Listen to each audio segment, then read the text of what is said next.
여러분 안녕하십니까? 총 150조 원 규모가 투입되는 아랍에미리트의 AI 인프라 구축 프로젝트에 우리나라 기업들이 우선 참여하기로 합의했습니다. UAE를 국빈 방문 중인 이재명 대통령이 무함마드 빈 자이드 알 나흐얀 대통령과 공동선언문을 채택했는데요. 또 대규모 방위산업 제품 생산과 수출에도 양국이 함께하기로 뜻을 모았습니다. 첫 소식 정상빈 기자가 보도합니다. 아랍에미리트를 국빈 방문한 이재명 대통령과 무함마드 대통령이 정상회담을 마치고 공동선언문을 채택했습니다. AI, 반도체, 원자력과 방산 분야, 문화 등 다방면에서 협력을 강화하자는 내용입니다. 특히 눈길을 끄는 건 대규모 AI 인프라 구축 프로젝트 UAE 스타게이트에 한국이 참여하기로 약속한 겁니다. UAE의 2031년 인공지능 허브 도약을 위한 가장 신뢰 있는 파트너가 될 것입니다. UAE는 오픈 AI, 엔비디아와 손잡고 최대 5기가와트, 원자로 5기 분량의 전력을 쓰는 초대형 AI 데이터 센터 클러스터 건설을 추진하고 있습니다. 초기 투자만 30조 원, 최종 150조 원 규모가 투입되는 국가 차원의 초대형 전략 프로젝트인데 이 중 전력 공급과 냉각 등 기반 시스템 구축에 우리나라 기업이 우선 참여하기로 한 겁니다. 대규모 AI 데이터 센터를 건설하고 안정적으로 운영하기 위해 원전, 가스, 재생에너지 등을 함께 활용하는 전력망을 구축합니다. 양국은 또 천궁2 미사일 수출과 아크부대 파병으로 신뢰를 다져온 방산 분야 협력도 이어가기로 했습니다. 한국이 UAE로 방산 제품을 수출하는 걸 넘어 두 나라가 같이 개발하고 현지에서 생산해 함께 제3국에 수출하는 방안을 찾기로 했습니다. 완성형 가치사슬 협력 모델 구축으로 150억 불 규모 이상의 방산 수출 사업에 우리 방산 기업의 수주 가능성을 높이게 될 것입니다. 정부는 AI와 방산 분야 협력에 문화산업 연계까지 더하면 50조 원 이상의 경제적 성과가 기대된다고 밝혔습니다. MBC 뉴스 정상빈입니다. 이번 UAE 국빈 방문에는 우리 기업인들도 대거 동행했죠. AI와 방산 등의 산업에서 한국 기업이 최적의 파트너라는 걸 부각하기 위해서인데요. 이 대통령 역시 양국 경제인 간담회에서 총력 지원을 약속했습니다. 현지에서 김재경 기자가 보도합니다. 이재용 삼성전자 회장과 정의선 현대차 회장, 김동관 하나그룹 부회장 등 우리 기업 총수들이 UAE 현지 기업인들과 나란히 앉았습니다. 이재명 대통령과 칼리드 왕세자가 참석한 경제인 간담회의 화두는 순방을 계기로 한층 더 강화된 양국 간 경제 협력이었습니다. 이재명 대통령은 막강한 자본력을 바탕으로 AI와 에너지 등 첨단 산업을 발전시켜 2071년에 세계 최고 국가를 꿈꾸는 UAE에겐 기술 강국인 우리나라가 최적의 파트너라고 강조했습니다. UAE는 건국 100주년을 맞는 2071년까지 세계 최고 수준 국가로 도약하게 될 것을 확신합니다. 이를 위한 최적의 파트너가 한국이다라는 데 의견을 같이 했습니다. 1차 사업 규모만 약 30조 원, 최대 150조 원대 AI 데이터 센터 건립 사업에 참여할 기회를 얻은 우리 기업들 역시 환영의 뜻을 내비쳤습니다. 경제계를 대표하여 칼리드 왕세자님을 포함한 UAE 정부에 진심으로 감사드립니다. AI 반도체와 실용화 기술의 강국인 한국은 최적의 동반자가 될 것입니다. UAE 역시 한국은 파트너이자 친구라며 양국이 힘을 합쳐 새로운 번영을 이루자고 화답했습니다. Mr. President, the relationship between the UAE and the Republic of Korea spans more than 45 years of diplomatic ties. It is built on shared values, dialogue, partnership, and belief in global cooperation. 이 대통령은 특히 방산 분야에선 기술 개발과 현지 생산까지 협력이 가능하다며 UAE 수출길을 열기 위한 적극 지원에 나섰고 이후 UAE에 파병된 아크부대 지휘부와 장병들을 만나 격려했습니다. 이재명 대통령은 사흘간의 아랍에미리트 국빈 방문 일정을 마무리했습니다. 이제 다음 목적지는 유럽과 아프리카 그리고 중동을 잇는 국제 물류 교역의 요충지 이집트입니다. 아부다비에서 MBC 뉴스 김재경입니다. 형제의 나라라고 칭하며 취임 뒤 첫 국빈 방문지로 UAE를 택한 이 대통령은 극진한 환대를 받았습니다. 우리 방문단을 세심히 배려한 준비가 곳곳에서 드러난 가운데 한국 문화에 대한 관심을 반영한 문화 행사 분위기는 뜨거웠습니다. 홍신영 기자입니다.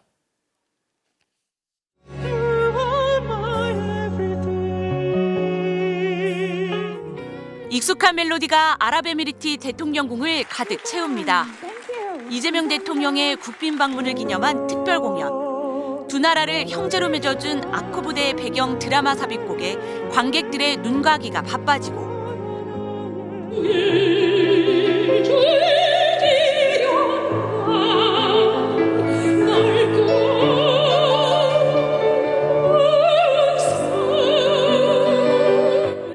소프라노 조수미의 무대에선 분위기가 절정으로 치달았습니다.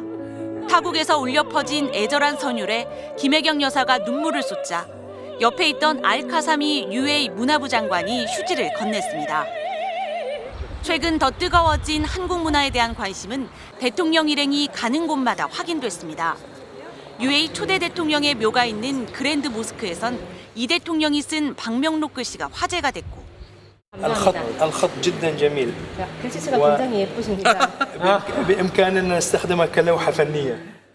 한국 유학생 출신 UAE 직원은 통역 대신 직접 한국말로 안내에 나섰습니다. كان أداءها ممتاز. 훌륭한 안내자입니다. 국빈을 맞이하는 UAE 환영은 하늘에서부터 시작됐습니다. 대통령 전용기가 UAE 영공에 진입하자마자 전투기 4대가 나타나 호위 비행을 했고 대통령궁 도착에 맞춰선 최고 수준의 의전인 예포 21발 발사에 전투기의 고개 비행이 이어졌습니다. 대통령궁 입구에선 고대 중동의 사막 전투를 상징하는 낙타 부대와 기마 부대가 양쪽으로 도열해 대통령 일행을 맞이하는가 하면 소녀들이 긴 머리카락을 흔들며 귀한 손님에게 축복을 내리는 의식도 거행됐습니다. 거리에선 태극기가 눈길을 사로잡았습니다. 어젯밤 두바이 초고층 빌딩 부르즈 할리파를 포함해 아부다비의 주요 건물의 외벽엔 태극기가 표출돼 국빈의 방문을 알렸습니다. MBC 뉴스 홍신영입니다.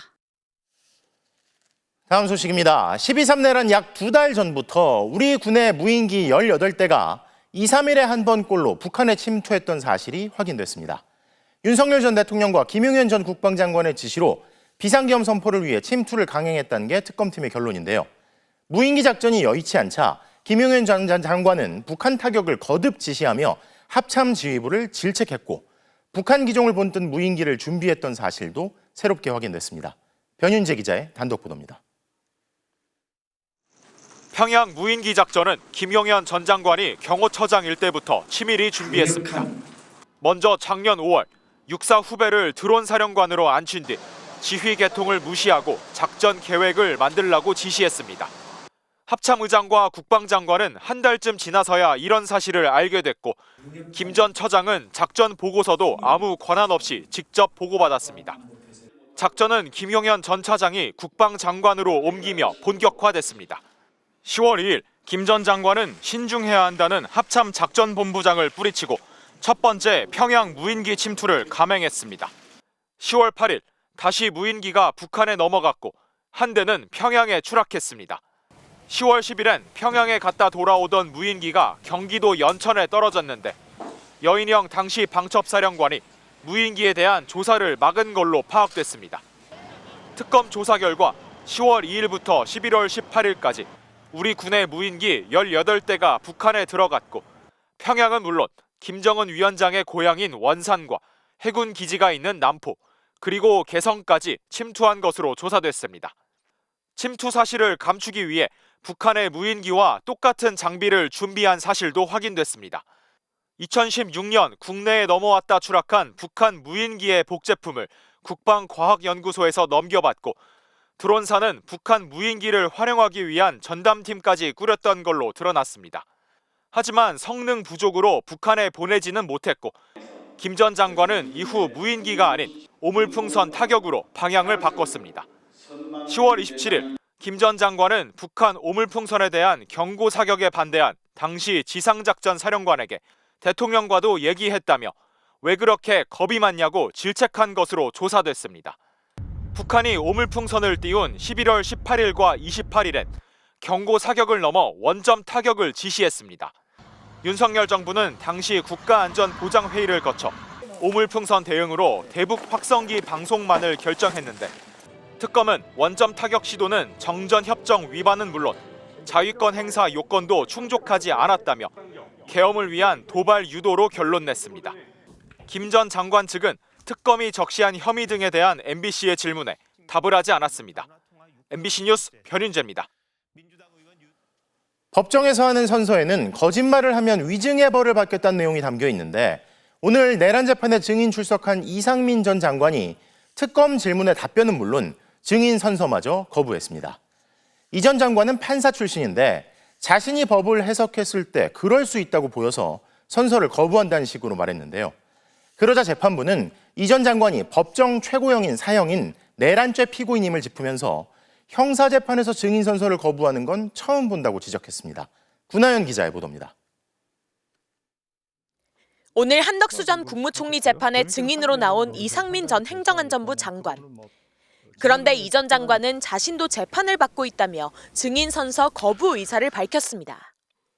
이 사건과 거의 비슷한 내란 중요 혐의 종사로 지금 재판 진행 중에 있습니다. 이진관 재판장이 선서 거부권이 없다고 했지만 판사 출신인 이 전 장관은 해석 나름이라며 끝내 선서를 하지 않았습니다. 그것은 이제 해석 나름일 것 같습니다. 형사소송 160조에 의하면은 정당한 사유가 있을 경우에는 선서를 거부할 수 있는 취지로 해석이 되기 때문에 저는 선서하지 않겠습니다. 선서 거부 후엔 특검 측의 신문에 대한 답변도 거부했습니다. 윤석열 대통령에게 비상계엄에 반대한다는 의견을 말한 사실이 있습니까? 답변하지 않겠습니다. 어디에 놓여있던 문건을 어떻게 볼 수 있었는지 다시 설명해 볼 수 있겠습니까? 답변드리지 않겠습니다. 중간중간 질문 내용에 반발하기도 했습니다. 지금 총리님에 대한 재판인데 왜 저에 대한 공소 사실에 대해서 계속 증인 신문을 통해서 이렇게 물어보려고 하시죠? 적절치 않은 것 같습니다. 이 전 장관에겐 증인 선서 거부 제재 중 가장 수위가 높은 과태료 50만 원이 부과됐는데 1시간가량의 증인 신문 절차가 끝나고 재판장은 선서 거부 행위를 다시 지적했습니다. 지금 내란 중요 임무 종사로 재판받고 계신 거죠? 네. 법정형이 사형까지로 규정되는 걸로 알고 있습니다. 형사재판에서 선서 거부하는 건 처음 봤습니다. 그러자 이 전 장관은 즉시 이의를 제기했음을 남겨달라고 대꾸했습니다. 과태료 근거 규정에서 정당한 사유가 없을 경우에 그건 알아서 하십시오. 알아서 하십시오. 네. 과태료 부과합니다. 네, 저는 즉시 이의 제기한다는 것을 주소에 남겨주시기 바랍니다. 오후엔 김용현 전 국방장관도 증인으로 출석했는데 김 전 장관의 변호인단이 재판부의 허가 없이 방청석에 들어왔다가 법정에서 퇴장당하고 감치되는 일도 벌어졌습니다. MBC 뉴스 구나연입니다. 이런 가운데 김건희 씨가 법정에 선 모습이 2달 만에 공개됐습니다. 하지만 사실상 재판이 시작되는 부분까지만 촬영이 허용되면서 중계는 채 2분도 이루어지지 않았고 김 씨 측은 또 어지럼증을 거론하며 돌려보내달라고 했는데요. 김지성 기자입니다. 그러면 본 사건 진행하도록 하겠습니다. 피고인 입정하시라고 하십시오. 법정에 들어선 김건희 씨는 안경과 마스크를 착용하고 짙은 회색 외투를 입고 있었습니다. 피고인 자리에 앉은 뒤 미간을 찌푸린 채 변호인과 대화를 나누고 곧 고개를 숙였습니다. 법정 안 김 씨의 모습이 공개된 건 지난 9월 첫 공판 이후 57일 만입니다. 다만 김 씨의 모습은 1분 50초 정도만 중계됐습니다. 각종 문서 증거를 확인하는 서증 조사를 하는 날이었는데 재판부가 개인정보 유출 우려와 피고인 반론권 제약 문제 등의 이유로 서증 조사 전까지만 중계를 허용했기 때문입니다. 생년월일, 주민번호, 전화번호, 주소, 계좌번호 등의 공개에서 비롯될 수 있는 회복하기 어려운 법익 침해 가능성이 있다는 점. 김 씨는 방청을 놓은 지지자들이 힘을 내라고 말하자 목례를 하며 화답하는 모습을 보이기도 했지만 특검이 증거를 설명할 땐 책상에 엎드린 채 고개를 파묻기도 했습니다. 건진법사와 통일교 청탁 의혹 관련 서증 조사가 이뤄지던 중에는 김 씨 측이 출정할 때도 어지러워 몇 번 넘어졌다며 김 씨를 돌려보내달라며 건강 문제를 호소하기도 했습니다. 하지만 재판부는 퇴정 대신 휴식을 취할 것을 지시해 김 씨가 들 것을 타고 나가 쉬면서 재판이 잠시 중단되기도 했습니다.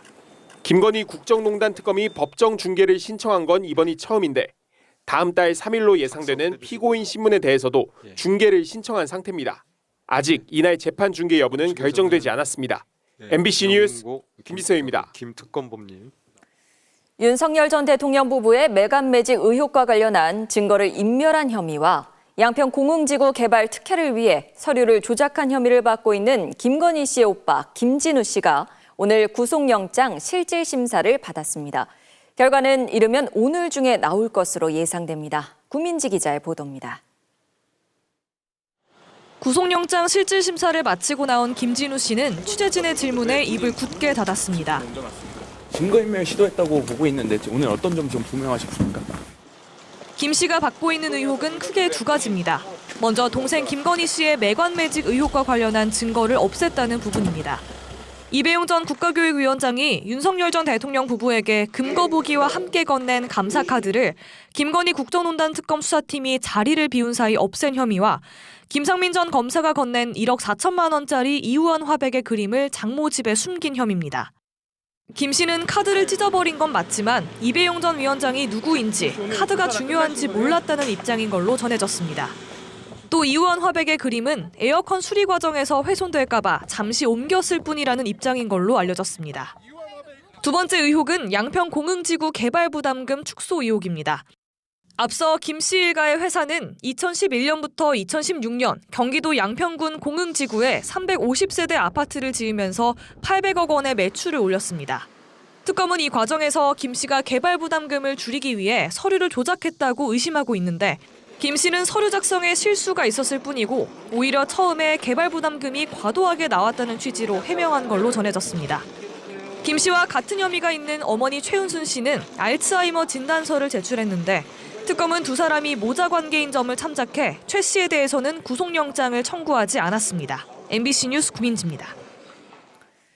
정부가 고액 상습 체납자 만여 명의 명단을 공개한 가운데 김건희 씨의 모친 최은순 씨가 25억 원이 넘는 과징금을 내지 않아 지방행정제재 부과금 개인 최고 체납자로 이름을 올렸습니다.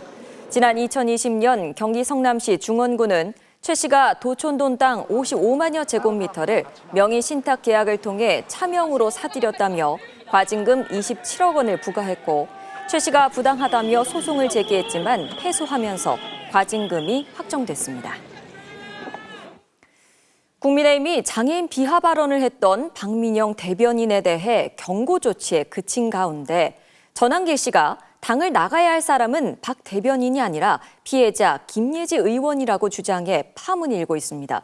또 여기에 나경원 의원까지 선거를 위해서는 윤 어게인 등과도 연대할 수 있다고 해 극우 논란이 더욱 커지고 있습니다. 보도에 이문현 기자입니다. 윤어게인 대표주자 전한길 씨가 자신의 유튜브에서 국민의힘 김예지 의원을 비난한 박민영 미디어 대변인을 감쌉니다. 한동훈 손잡고 윤석열 대통령 등에 칼 꽂은 자가 김예지입니다. 그리고 한 게 뭐 있느냐라고 말할 수 있는 거죠. 이어 전 씨는 박 대변인에게 경고 조치만 한 장동혁 대표를 추켜 세웠습니다. 그러더니 친한계를 축출해야 윤석열 전 대통령을 지킬 수 있다며 급기야 김 의원을 탈당시키라고 주문했습니다. 장 대표님 이번 계기로 친한파들 빨리 내보내세요. 내부 총질에 대한 친한파 김예지 의원 같은 게 있으니까 뭐죠? 국민의힘 지지율이 자꾸 떨어지는 거죠. 윤어게인 전 씨가 장 대표의 경고 조치에 연일 날을 세우는 친한계 의원들을 저격하는 모양새인데 전 씨의 지지를 받았던 김민수 최고위원 또한 박 대변인과 장 대표를 두둔했습니다. 반려를 안 하고 사의를 받으려고 했다면 저라도 말렸을 것 같은데요. 느닷없이 공격의 대상이 된 김예지 의원은 박 대변인 본인한테 사과도 받지 못했다며 불쾌함을 드러냈습니다. 인재는 이렇게 지켜야 한다는 말씀에 대해서는 개인 김예지로서는 이해하기 어렵습니다. 이런 가운데 당내에선 또다시 윤어게인, 전광훈 목사 등 극우 세력과 함께할 수 있다는 목소리가 나왔습니다. 우리가 황교안이다, 자유우파 연합 등을 외친 장 대표 발언의 파장이 아직 가시지 않았는데 나경원 의원이 그래야 선거에 이긴다며 윤어게인 등과 연대할 수 있다고 말한 겁니다. 그분들이 와서 우리 당 후보를 지지한다는 걸 당신들은 윤어게인, 당신들은 뭐 부정선거니까 안 돼, 이렇게 우리가 내칠 필요는 없는 거 아닙니까? 나 의원은 윤 전 대통령을 지지하는 보수 유튜버 단체 행사를 다음 달 국회에서 열 수 있도록 예약까지 대신해준 것으로 드러났습니다. 이에 민주당은 극우 선동 세력을 국회로 초대하는 건 내란 추종 세력을 정치 한복판으로 끌어들이는 위험한 시도라며 극우 의존 정당임을 자인하는 것이냐고 따져 물었습니다. MBC 뉴스 이문현입니다. 대만 유사시 군사 개입을 시사한 일본 총리의 발언을 결코 그냥 넘어가지 않겠다는 중국의 의지가 분명해지고 있습니다.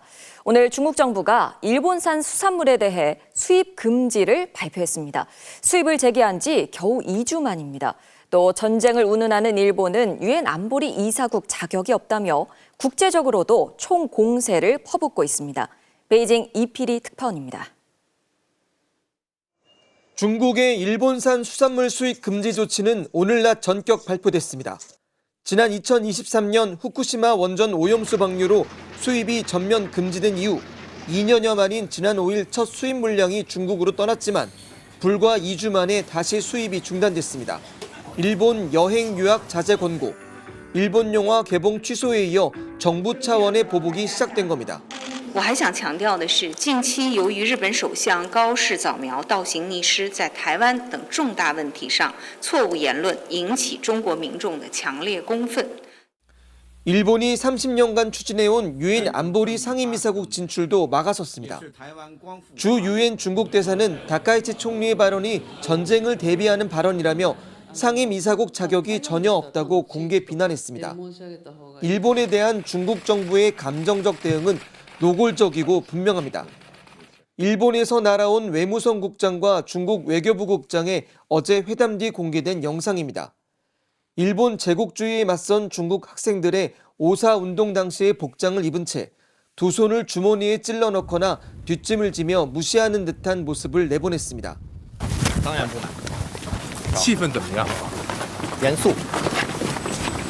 때맞춰 중국 관영 언론은 2주 전 취역한 항공모함 푸제노가 첫 해상 실탄 사격 훈련을 완료했다고 보도했고 인민해방군 SNS에는 건방 떨지 말라는 제목의 랩 영상이 올라오기도 했습니다. 또 일본 보이그룹의 이번 달 말 중국 광저우 팬미팅 행사가 갑자기 취소되는 등 민관을 가리지 않고 전방위 공격을 퍼붓고 있습니다. 이 같은 중국의 대응은 과거 일제의 침략에 대한 경험에 뿌리를 두고 있습니다. 중국 외교부 대변인은 역사를 돌아보면 이른바 존망의 위기와 자위의 이름으로 침략하는 것이 일본 군국주의의 상투적 수법이라고 비판했습니다. 그러면서 일본이 잘못된 발언을 철회하지 않으면 추가 조치를 취할 것이라고 밝혀 일본이 사실상 굴복할 때까지 중국의 보복 수위는 갈수록 높아질 것이라고 선언했습니다. 베이징에서 MBC 뉴스 이필입니다. 중국에서 공개된 영상에서 일본 외교 담당자가 중국 측에 고개를 숙인 모습이 온라인에서 화제가 되고 있는데요. 일본이 사전 협의 없이 공개된 영상이라고 문제를 제기하기도 했는데 지금 상황은 다카이치 총리가 위기를 자초한 셈이지요. 출범 한 달을 맞은 다카이치 내각은 중일 관계를 어떻게 풀어낼까요? 도쿄 연결해 자세한 이야기 들어보겠습니다. 신지영 특파원. 중국이 오늘은 수산물 수입 중단 조치까지 했는데 일본 정부는 어떤 반응인가요? 네, 기하라 관방장관은 오늘 오후 브리핑에서 수산물 수입 중단 조치를 보도를 통해 알고 있지만 중국 정부로부터 연락받은 사실은 없다고 밝혔습니다. 그러면서 계속해서 중국 측에 원활한 수출을 요구할 것이라고 덧붙였습니다. 또 어제 국장급 회담 후 일본 측이 고개를 숙이는 듯한 영상은 사전 협의 없이 공개된 것이라며 중국 측에 문제 제기를 했다고 말했습니다. 이런 분위기가 이어지자 일본 재계에선 어려운 상황이 당분간 계속될 것이라며 중국 현지 주재원들에게 각별한 주의를 당부하기도 했습니다. 일본 정부는 대만에 대한 입장이 변함이 없다고 중국에 설명하고 있지만 중국은 설명이 아니라 발언 자체를 철회하라고 요구하며 추가 조치도 시사하고 있는데요. 양국 관계가 1972년 국교 정상화 이후 최악이라는 말이 나올 정도입니다. 마땅한 돌파구가 보이지 않는 가운데 오늘로 다카이치 내각은 출범 한 달을 맞이했습니다. 워라벨이란 말을 버리고 일하고 또 일하겠다는 포부를 밝혔던 다카이치 총리. 今睡眠時間はだいたい2時間から長い日で4時間です。はい。だからお肌にも悪いと。 그에 대한 기대감은 역대급 지지율로 표출됐고 강력한 지지를 등에 업은 총리가 자신의 색을 가감없이 드러내기까진 그다지 긴 시간이 필요하지 않았습니다. 일본 안보 정책의 근간인 비핵 3원칙을 재검토한다며 핵무장 여지를 남기고 군수산업을 키운다며 살상무기 수출을 추진하는 것. 보수층은 반기겠지만 동북아 안보 지형을 흔들어 중국과 한국 등 주변국을 자극하는 내용들입니다. 防衛装備移転三原則運用指針の見直しを早期に実現すべく検討を進めてまいります。 대만 유사시 집단적 자위권 행사, 즉 군사 개입을 시사해 중일 갈등의 방아쇠가 된 그 발언조차 지지층엔 강한 총리, 할 말은 하는 총리라는 인식을 심어줬고 이후 실시된 여론조사에서 내각 지지율은 오히려 상승세를 보이고 있습니다. 기존에 가지고 있었던 생각 이것들을 총리가 된 이후에 좀 더 강경하게 보여줌으로써 결단을 내리는 모습 그리고 뭔가 강경하게 행동하는 모습 이런 부분들에 대한 기대감이 높아지고 있다. 하지만 이런 강력한 지지가 오히려 안보 분야에서 운신의 폭을 좁히고 있다는 목소리도 나옵니다.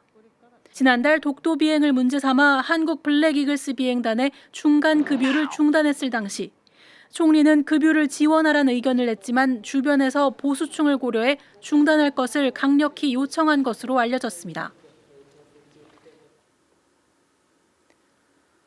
보복 수위를 높여가며 발언 철회를 요구하는 중국과 지지자들의 기대 사이에서 묘수를 찾아야 하는 다카이치 총리, 취임 한 달 만에 받아든 난제를 어떻게 해결하느냐가 앞으로 내각의 향방을 결정지을 가능성도 적지 않아 보입니다. 도쿄에서 MBC 뉴스 신지영입니다. AI 관련 기업 주가가 과대평가됐다는 거품론이 계속되면서 세계 증시가 휘청이고 있습니다. 코스피도 이틀 연속 하락했는데요.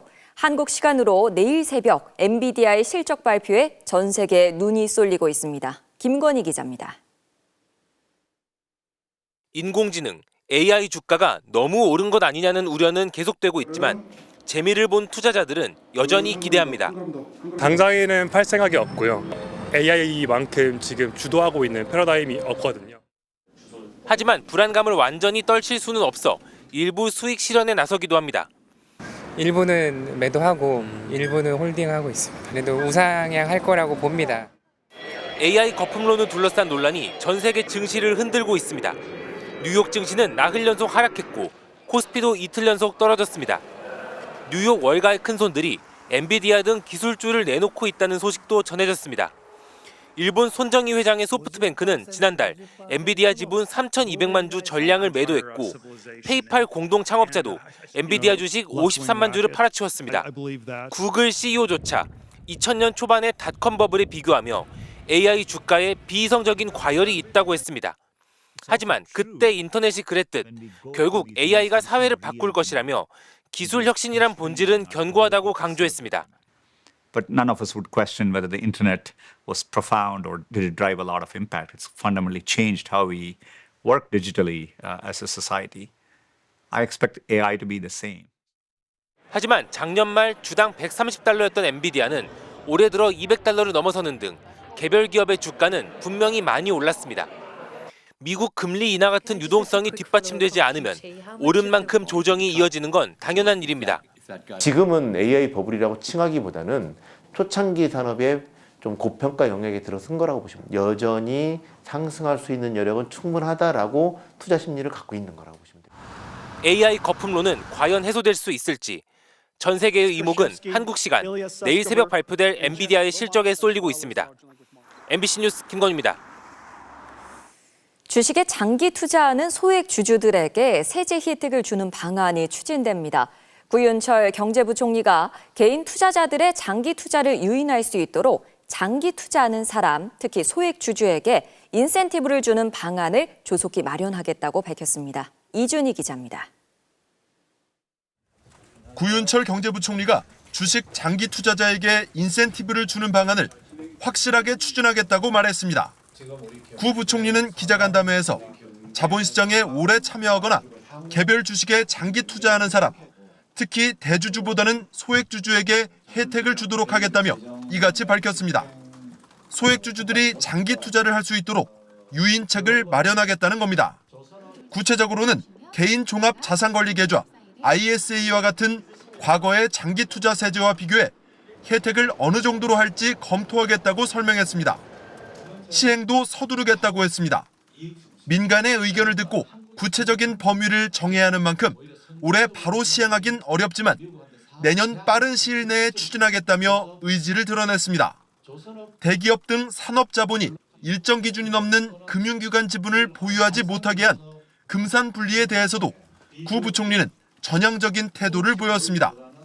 글로벌 경쟁이 치열한 만큼 정부가 하지 못하는 부분에 대해 대규모 자본 조달이 꼭 필요한 경우라면 관련 규제 완화를 부처와 적극적으로 협의하겠다고 했습니다. 주요 기업들하고 제가 적어도 한 달에 한 번 정도는 아예 날짜를 좀 잡아서 소통을 좀 하려고 하는 그런 계획을 가지고 있습니다. 이재명 대통령 역시 지난달 샘 올트먼 오픈 AI 최고 경영자를 만난 자리에서 AI 산업 분야에 한해서는 금산분리 규제 완화를 검토할 수 있다고 밝힌 바 있습니다. 구 부총리는 다만 금산분리의 근본적 정신을 훼손하지 않는 범위 내에서 협의가 가능한 것이라며 당장 금산분리를 완화하는 단계도 아니라고 강조했습니다. MBC 뉴스 이준입니다. 오늘 아침 경북에서 노 부부가 자택에서 흉기에 찔려 숨진 채 발견됐습니다.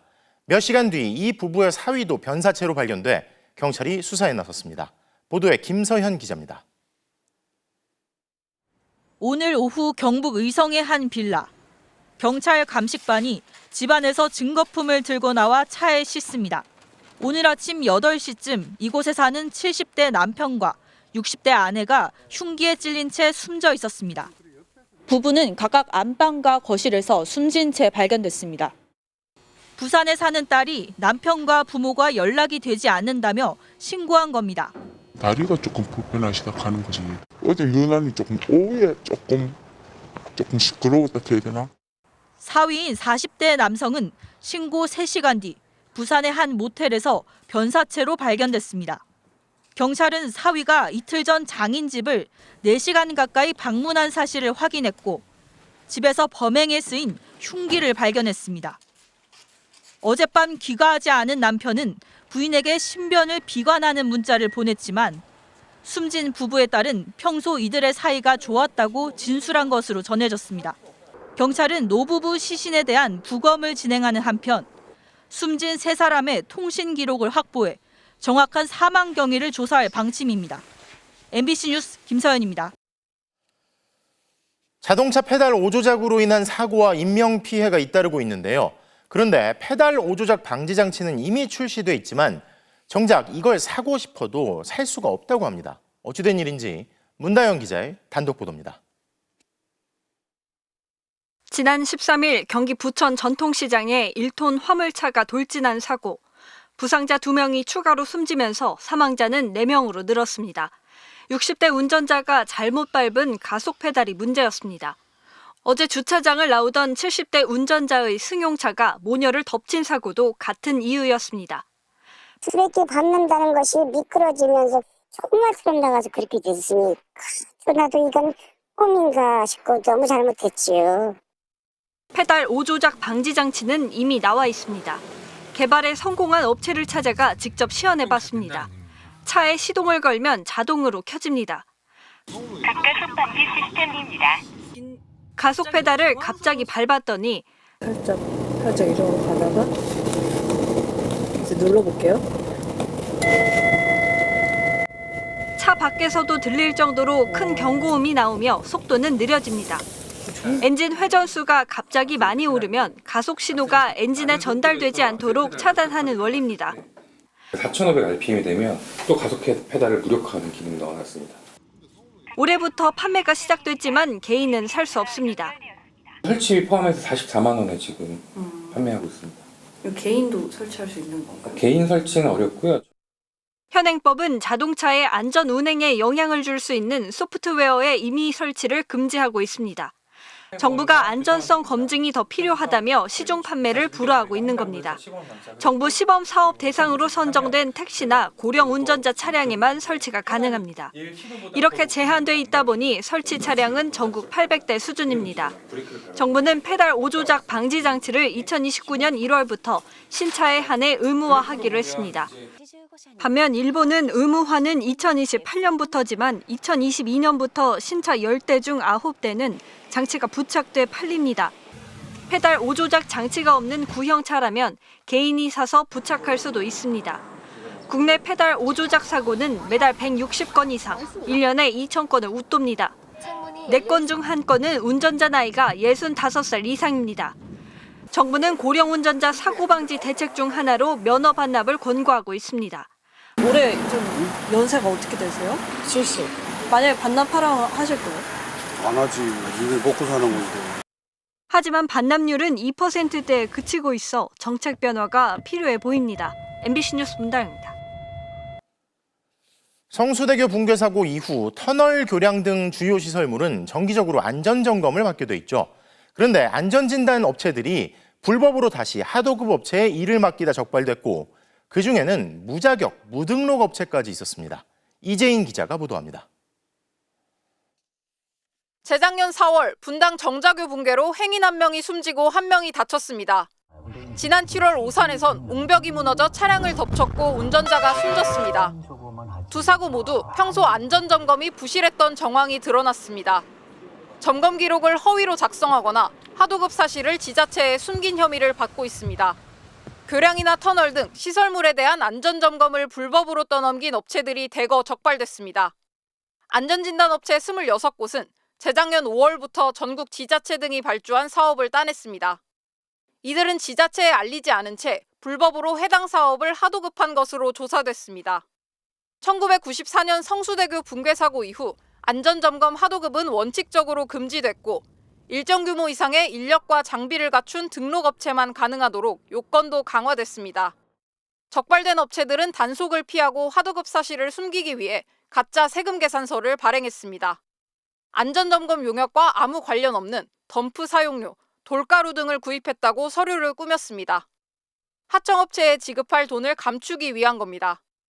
심지어 자신들 회사에 하청 직원을 일시적으로 취업시키기도 했습니다. 지자체 용역을 독식한 일부 대형업체는 자체 역량만으로 감당이 안 되자 소규모 업체에 저가로 떠넘기기도 했습니다. 지역 제한 조건을 피하기 위해 전국 각지에 사무실을 열고 최대한 많이 낙찰받은 뒤 싸게 하도급하기도 했습니다. 이렇게 불법 하도급을 통해 관리된 시설물은 주변에서 쉽게 찾아볼 수 있습니다. 이 지하차도 안전점검도 불법 하도급을 통해 이루어졌습니다. 이렇게 적발된 사례만 전국에 115건입니다. 경찰은 업체 대표 등 40명을 지난달 검찰에 넘기고 위반 업체 명단을 관할 지자체에 통보해 행정처분을 내리라고 통보했습니다. 인천시청은 적발업체에 영업 정지를 통보했지만 다른 지자체들은 자체 조사와 재판 결과를 지켜본 뒤 처분 여부를 정하겠다고 밝혔습니다. MBC 뉴스 이재일입니다. 서울 종묘 앞 재개발을 두고 논쟁이 가라앉지 않고 있죠. 정부와 국가유산청은 세계문화유산으로 선정된 종묘의 가치가 훼손될 거라며 우려하고 있고 이에 반해 서울시는 도심 재개발을 통해 녹지를 늘리면 종묘의 가치가 올라갈 거라고 맞섰는데요. 임소정 기자의 눈을 통해 첨예하게 갈리는 양측 입장과 이를 조화시킬 방법은 없는지 살펴봤습니다. 문체부와 국가유산청은 서울시 계획대로면 거대한 건물이 종묘를 집어삼킬 듯 솟아오를 거라며 공포스러워합니다. 대체 불가능한 종묘의 가치를 스스로 평가절하하는 것. 반면 서울시는 이미 보이는 건물들려 비슷한 건물 몇 개가 늘어나는 수준이라며 소란 떨 거 없다는 반응입니다. 눈이 가려집니까? 숨이 턱 막힙니까? 사뭇 다른 두 미래의 그림. 종묘 하늘에 새 건물 몇 개가 들어선다는 점 하나만은 공통점입니다. 정전을 등지고 남동쪽을 바라보면 이미 도심 스카이라인이 부분적으로 시야에 들어옵니다. 서울시의 청사진대로라면 이들의 2배 높이 건물 몇 개가 여기에 추가로 포함될 전망입니다. 종묘 하늘을 가리지 않는 높이로는 안 될까? 오세훈 서울시장의 구상으로는 어렵습니다. 종묘 맞은편 세운상가 건물군을 철거하고 광화문 광장 3배 크기의 공원을 만들어서 남산까지 녹지를 연결하겠다는 녹지 생태도심 재창조 전략 때문입니다. 한정된 땅에 공원을 짓게 되면 사업성이 떨어지기 마련. 그래서 사업성을 회복하려고 부지 용적률을 1000%까지, 최고 71.9m까지로 제한된 건물 높이를 최고 145m까지 높이겠다는 겁니다. 하나둘 솟아오르던 고층 건물들이 이제는 먹고 살만해졌다는 성장의 상징 같았던 때도 있었습니다. 다만 2025년 천만도시 서울을 새 단장할 때도 그 방식이 꼭 고층 건물이어야 할까? 신성화할 건 아니잖아요. 돈이 남게 하려니까 그런 거죠. 이게 업적을 이렇게 개선문처럼 남기려고 하니까. 프랑스 파리 중심 지역은 37m 이상 건물을 원칙적으로 지을 수 없습니다. 그런데도 땅을 잘 활용해 용적률이 서울 평균보다 높다는 통계가 있습니다. 용적률 달성의 유일한 방식이 고층화는 아니다. 저층 고건 폐율이죠. 그러니까 낮고 뚱뚱하게. 낮게 지어 사업성이 떨어진다면 다르게 사업성을 만회할 방법도 있을 겁니다. 용적률 거래제라고 그 남는 용적률을 외부에 파는 게 있습니다. 그걸 한다고 하면은 높이를 굳이 600에서 1000%까지 줄 필요도 없게 돼요. 이미 4년 전 우리는 세계문화유산 왕릉 위로 아파트가 솟아오르는 광경을 목도하며 한바탕 큰 소동을 겪었습니다. 정부의 억지스러운 늑장 조치는 질타만 받았고 이를 계기로 세계유산법도 만들어졌습니다. 개발의 가치가 훨씬 큰 서울 한복판. 사유재산 침해하는 입법을 반대한다! 가장 중요한 유산 중 한 곳 종묘에서 개발보다 보존이 만상입니다. 보존과 개발을 어떻게 조화시킬지 우리 사회는 다시 한번 시험대에 올랐습니다. 기자의 눈 임소정입니다. 혐오와 가짜뉴스가 가득한 정당 현수막에 대해 저희가 지속적으로 문제 제기를 하고 있는데요. 행정안전부가 혐오 현수막 철거를 위한 새 지침을 내놓은 가운데 실제 금지 사례로 든 내용이 확인됐습니다. 그런데 막상 지침을 본 공무원들은 그대로 따르기가 힘들 것 같다는데요. 이유가 있겠죠. 이승현 기자가 단독 취재했습니다. 행정안전부가 지자체에 배포한 현수막 관련 새로운 관리 지침을 입수했습니다. 유괴, 납치, 장기 적출, 엄마들은 무섭다거나 실종자 급증, 장기 매매 몸조심, 부정선거 주범을 수배합니다 같은 내용의 현수막을 금지 광고물 사례로 들었습니다. 이른바 현수막용 정당이 실제로 도심 곳곳에 내건 내용과 같습니다. 중국 혐오를 조장하거나 망상적 부정선거론을 퍼뜨린다고 비판받았던 현수막들입니다. 정부는 사례와 함께 금지 유형 6가지 기준도 제시했습니다. 범죄를 정당화하거나 미풍양속을 해치거나 사행심을 부추기는 내용이 담기면 공무원들이 직접 철거도 할 수 있게 했습니다. 현장 공무원들 생각은 어떨까요? 판결이 있어야 허위사실인지 아닌지 공식적으로 확인할 수 있는 부분이지 담당자 대량으로 판단할 수 있는 부분은 한계가 있거든요. 사람마다 생각하는 그게 또 다르고 주관적으로 판단될 수 있는 부분이기 때문에 명확하게 어떤 기준이나 이런 게 있지 않은 이상은 단속 필요성은 인정하면서도 주관적 영역이 많아 자의적으로 판단하기는 부담스럽다는 겁니다. 재물손괴로 고소당할 수 있다는 얘기도 했습니다.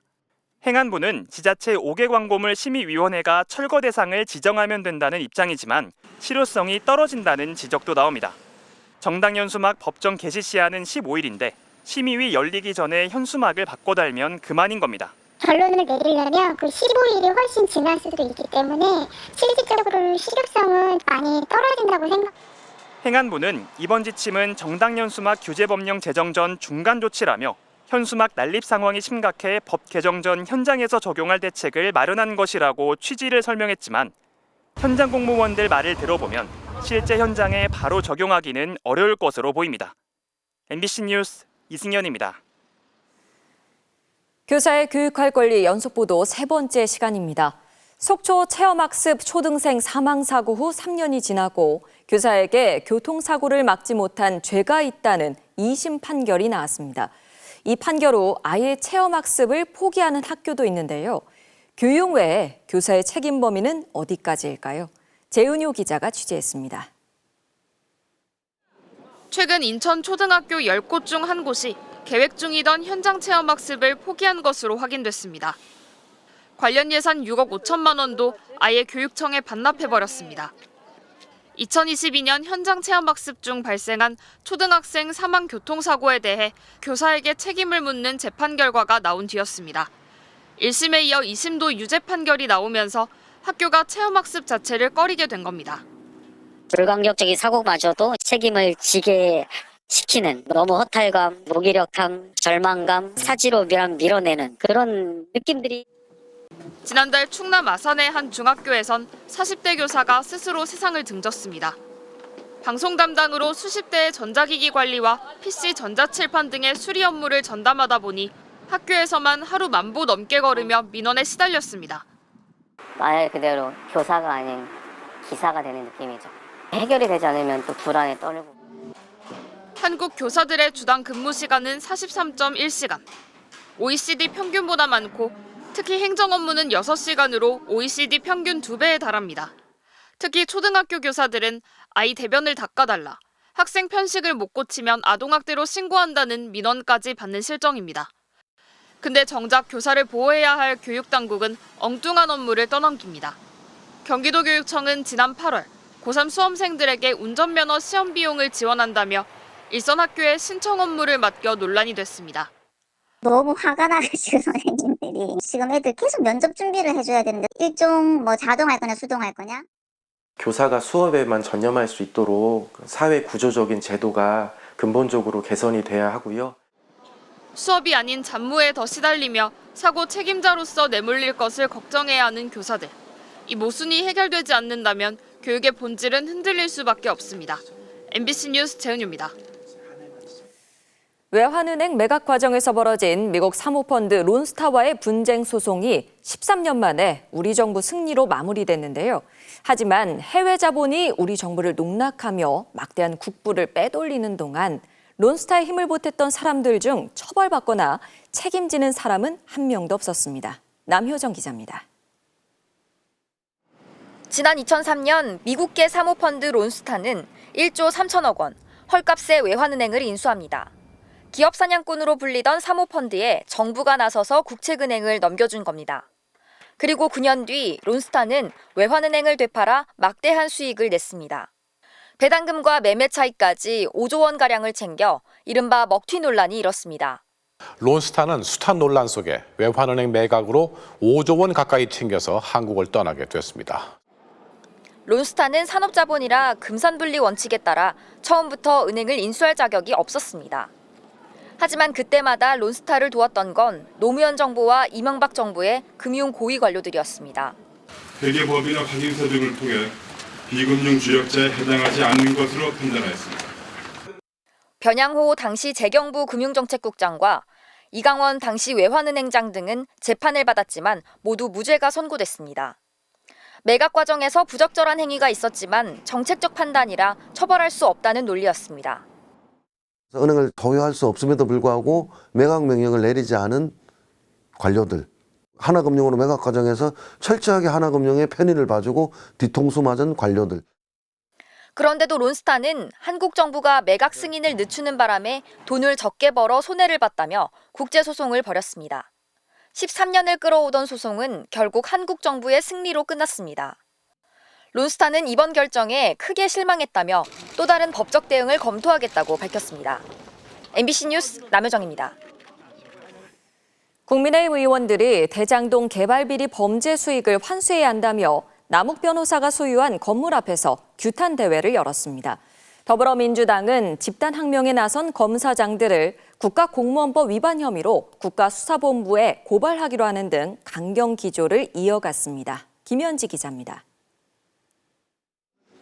국민의힘 의원들이 이른 아침부터 서울 청담동으로 몰려갔습니다. 대장동 사건의 주범인 남욱 변호사 건물로 찾아가 범죄 수익 환수를 주장한 겁니다. 대장동 항소 포기는 법치 파괴, 사법 파괴를 넘어서서 민생 파괴 범죄입니다. 최근 범죄 수익 환수 특별법을 발의한 나경원 의원은 범죄자들이 범죄 이익으로 호가호위하는 모습은 사법정의 실현이 아니라고 강조했습니다. 이 특별법을 반드시 추진하고 반드시 이 특별법을 통해서 국민들께서 느끼는 이런 사법 정의의 훼손을 바로 잡을 것이다라는 말씀을 드립니다. 국민의힘은 매일 아침 8시마다 규탄 대회를 열고 있는데 이번 주 금요일까지 이어간다는 계획입니다. 여당은 항소 포기와 관련해 집단 반발 중인 검찰의 고발 카드를 꺼내들었습니다. 범여권 법사위원들은 공동 입장문을 게시하고 언론에 확산시킨 검사장 18명을 국가공무원법 위반 혐의로 국가수사본부에 고발하겠다고 밝혔습니다. 법사위원들은 다수가 결집해 실력으로 집단적 압력을 행사한 것은 공무회 집단행위 금지 위반이라고 고발 배경을 설명했습니다. 집단 항명을 용인해 준다면 앞으로 검찰은 외부 정치 상황에 따라 조직적으로 결집해 상급자의 적법한 지위에 저항하는 것이 가능해질 것입니다. 이런 가운데 더불어민주당 지도부는 험지로 꼽히는 대구를 찾아 지난해 12월 3일 밤 침묵했던 조희대 사법부에 대한 압박을 이어갔습니다. 내란이 진압된 것을 확인한 이후 걸핏하면 지금 사법부 독립을 외치고 있습니다. 8.16 사법부 독립운동가들이 아닌지 스스로 비겁함을 돌아보시기 바랍니다. 또 대표적인 사법살인으로 꼽히는 인혁당 사건을 거론하며 검사 공소장을 베껴 판결문을 썼던 50년 전 사법부와 지금의 사법부가 다른 게 있는지 돌아보라며 자성을 촉구하기도 했습니다. MBC 뉴스 김현지입니다. 대장동 사건 항소 포기 과정에 관여한 것으로 알려진 박철우 대검찰청 반부패 부장이 사임한 정진우 전 지검장의 후임으로 서울중앙지검장에 임명됐습니다. 대장동 사건 1차 수사팀을 이끌었고 이화영 전 부지사 연어술파티 회유 의혹 조사를 담당하고 있는 정용환 서울고검 감찰부장은 서울고검 차장검사로 승진했습니다. 지난 3월 초대형 산불 피해를 고스란히 입은 의성 고운사 주변에서 멸종 위기종 등 야생동물이 포착됐습니다. 산불 피해 반년 만에 나타난 동물들, 어떤 의미가 있는 걸까요? 엄지영 기자가 단독 취재했습니다. 경북 산불의 그을음이 여전히 남아있는 경북 의성 고운사. 고운사를 둘러싼 산등성이는 하얀 잿더미에 뒤덮였지만 고운사 주변의 초목엔 조금씩 단풍이 지고 있습니다. 자연복원을 하고 있는 고운사의 사찰림. 뼈대만 남은 나무들 앞으로 얼굴에 재를 묻힌 노루가 나타나더니 잿더미와 작은 풀 사이를 헤집습니다. 고운사 인근 언덕에선 고라니들이 사방으로 뛰어오르고 경내 안의 작은 개울에선 멸종위기종인 담비 한 쌍이 포착됐습니다. 30마리에서 한 40마리 정도 지금 파악이 되고 있습니다. 그 개체들은 외부에서 유입된 게 아니고 산불에서 아주 운 좋게 살아남은 애들. 지난 산불의 전체 사찰림의 97%가 불에 탔지만 남은 초목들은 반년 사이 새순을 틔웠습니다. 초식동물은 물론 나무에 알을 낳기 위해 곤충들이, 또 그 곤충과 유충을 먹기 위해 새들이 고운사로 몰려들었습니다. 동물이 온다는 것은 그만큼 자연의 회복력이 빠르다는 것을 보여주는, 자연은 자연한테 맡겨놔야지. 반면 사찰림 밖에선 불탄 나무를 제거한 뒤 새 나무를 심는 정부 주도의 인공산림 복원이 진행 중입니다. 제가 서 있는 이곳은 고운사에서 불과 수백 미터 떨어진 지점입니다. 안쪽에서는 자연복원이 시작된 것과는 달리 사찰림 바깥 주변 국사유림에서는 산불 피해목에 대한 대규모 벌채가 계속되고 있습니다. 자연회복과 인공복원 가운데 어떤 것이 더 나은 방법일지는 이상기후가 더 심해지기 전 풀어야 하는 상황. 생물 다양성을 보존하고 기후위기에 대처하기 위해서는 산불 난 지역도 스스로 자연적으로 회복하는 것을 정책적으로. 산림청은 급경사지 붕괴나 생활권 주변의 2차 피해 우려로 산림 안정화를 위한 인공복원은 불가피하다는 입장입니다. MBC 뉴스 엄지연입니다. 추위가 일찍 찾아오면서 전국에서 고병원성 조류 인플루엔자가 잇따라 발생하고 있습니다. 서울에서도 2년 10개월 만에 폐사된 야생조류에서 고병원성 조류 인플루엔자가 확진됐습니다. 김은조 기자입니다. 하얀 방역복을 입은 요원이 온몸에 소독제를 뿌립니다. 농가 안에서는 방역 요원들이 분주하게 오가며 소독 작업을 벌입니다. 고병원성 조류 인플루엔자가 확진된 영동의 한 오리 농가입니다. 농가 앞에는 이렇게 바리케이드를 세워두고 출입을 통제 중이고요. 지금도 안에서는 방역 작업이 한창 이뤄지고 있습니다. 오리가 사료를 잘 먹지 않고 산란율도 떨어진다는 의심 신고를 받고 검사한 결과 폐사율이 높은 고병원성 AI로 최종 확인됐습니다. 그러니까 장비가 나오면은 장비 바퀴나 포크 같은 거 소독하고 왔다 갔다 하니까 도로 방역 한 번씩 하고. 이번 겨울 충북의 가금 농장에서 고병원성 AI가 발생한 건 처음으로 전국 기준으로는 6번째입니다. 방역 당국은 사육 중이던 종오리 4,100마리를 즉시 살처분했습니다. 또 발생 농가를 중심으로 반경 10km를 방역대로 설정해 이동 제한 명령을 내렸습니다. 이 방역대 안에는 농가 8곳에서 키우는 닭과 오리 136만 마리가 있습니다. 앞서 지난 11일 청주 병천천에서는 야생조류에서 고병원성 AI 항원이 검출됐고 인접한 강원 원주에서는 멧돼지 아프리카 돼지열병까지 확인됐습니다. 이른 추위가 찾아오면서 가축 질병 관리에 비상이 걸린 겁니다. 추위가 빨라지기 때문에 이쪽으로 도래하는 게 더 빨라지거나 철새가 많아지지 않을까. 야생 멧돼지 같은 경우는 지금 번식기여가지고 활동량이 늘어서 충청북도는 도내 오리 농가 37곳에서 키우는 43만 7천 마리를 대상으로 오는 25일까지 일제 검사를 진행하고 있습니다. 또 도지사 특별 지시를 통해 가축 전염병 바이러스 유입 차단을 위한 특별 방역 체제에 돌입했습니다. MBC 뉴스 김은초입니다. 올 시즌 한화에서 부진했던 안치홍 선수가 2차 드래프트를 통해 키움으로 이적했습니다. 베테랑 투수 이태양과 이용찬 등 모두 17명이 함께 팀을 옮겼습니다. 2년 전 최대 6년간 총액 72억 원의 대형 계약으로 한화에 입단했던 안치홍. 부상과 부진이 겹쳐 66경기에서 1할대 타율로 한화 두 번째 시즌에 최악의 성적을 남겼는데요. 20억 원 넘는 잔여 연봉에도 불구하고 2차 드래프트 1순위 지명권을 가진 키움이 반등을 기대하며 과감한 선택을 했습니다. 역시 FA 계약 기간이 남아있는 한화 이태양은 기아의 지명을 받았고 NC 이용찬은 6시즌 만에 친정팀 두산으로 복귀하게 됐습니다. 부원진 난조로 시즌 내내 어려움을 겪었던 롯데는 투수만 3명을 선발했는데요. 모두 17명이 팀을 옮긴 가운데 우승팀인 LG와 준우승팀 한화는 지명권을 행사하지 않았습니다. 심판을 향한 손동작으로 논란이 됐던 K리그 전북의 타노스 코치에 대해 프로축구연맹이 인종차별 행위를 했다며 징계를 내렸습니다. 전북 타노스 코치가 대전의 핸드볼 반칙 판정 과정에서 김우성 주심에게 거세게 항의하는데요. 바로 이 장면, 손가락을 두 눈에 갖다 대는 동작이 문제가 됐습니다. 김 주심은 이 행위가 동양인에 대한 이른바 눈찢기 인종차별이라고 주장했고 심판협의회도 비판 성명을 냈는데요. 프로축구연맹은 이 행위가 인종차별에 해당한다고 결론지었습니다.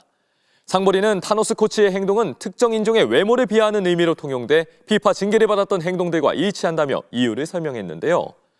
이에 따라 5경기 출장 정지와 제재금 2천만 원의 징계도 함께 내렸습니다. 전북 구단은 코치와의 면담을 통해 재심 신청 여부를 결정하겠다고 밝혔습니다.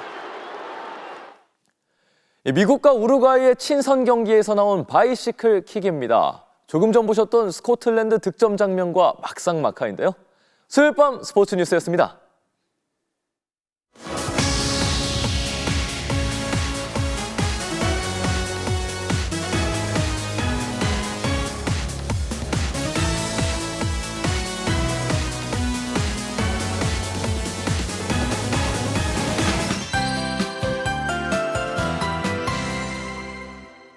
이른 추위가 이어지면서 제주 산지엔 벌써 한겨울이 찾아왔습니다. 밤사이 눈이 내려 한라산엔 때이른 설경이 펼쳐졌고요. 삼각봉에는 17cm 안팎의 많은 눈이 내려 쌓였습니다. 한라산을 찾은 관광객들은 예상보다 빨리 찾아온 겨울 정취를 만끽했습니다. 내일부터는 찬 공기의 힘이 약해지면서 추위가 누그러지겠습니다. 내일 아침 서울의 기온 2도로 사흘 만에 영상권으로 올라서겠고요. 한낮에도 14도까지 올라서 예년 기온을 5도가량 크게 웃돌겠습니다. 한편 동해안 지역은 대기가 메마르고 있습니다. 영동과 경북 동해안 지역은 건조주의보가 발효 중인데요. 내일과 모레 사이 강원 산지를 중심으로 순간시속 70km 안팎의 강풍이 불겠습니다. 산불 사고 없도록 조심하셔야겠습니다. 내일 새벽부터 오전 사이 중부지방은 빗방울이 떨어지거나 눈이 날리는 곳이 있겠습니다. 출근길 도로 살얼음을 조심하셔야겠습니다. 내일 아침 기온 서울이 2도, 광주 4도로 오늘보다 2도에서 4도가량 높겠고요. 한낮 기온은 서울이 14도, 대구 15도까지 오르겠습니다. 다음 주 초에는 서쪽을 중심으로 비나 눈이 내릴 전망입니다. 날씨였습니다. 수요일 뉴스데스크 오늘 순서는 여기까지입니다. 함께해 주신 여러분 고맙습니다.